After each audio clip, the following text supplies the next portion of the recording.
19 तलबा में सबसे पहले मैं एक बात अर्ज़ कर दूं कि हमारा एक बच्चा आज हमारे दरमियान इस दस्तार फ़जीलत में शामिल नहीं हो पा रहा है। शब बारात में तकरीबन 8:45 बजे एक एक्सीडेंट हुआ जिसमें एक बच्चा जाँ-बहक हो गया और एक लखनऊ हॉस्पिटल में है।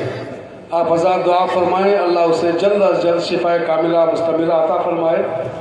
ये हमारे लिए बहुत बड़े सानिए की बात है और बड़े गम की बात है कि जिसके लिए बच्चे ने, असातिज़ा ने, मदरसे के ज़िम्मेदारों ने साल मेहनत की, आज वो इस खुशी में शामिल नहीं हो पाया। और ख़ास तौर से उस बच्चे के लिए जो इंतकाल कर गया, अल्लाह उसकी मग़फ़िरत फरमाए और लवाक़ीन को सब्र जमील अता फरमाए।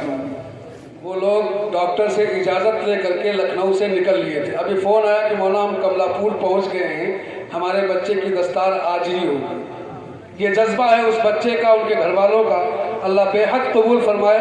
लिहाजा आप हज़रत तशरीफ़ रखें, हज़रत का बयान होगा और बयान के महान बाद इंशाअल्लाह उस बच्चे की भी दस्तार का नज़ारा देखें कि जिसने अपने हाथ और पैर की ये पोजीशन बनाई और इस जज्बे को लेकर के वो हाजिर हो रहा आपके दरमियान। एक कुर्सी पीछे से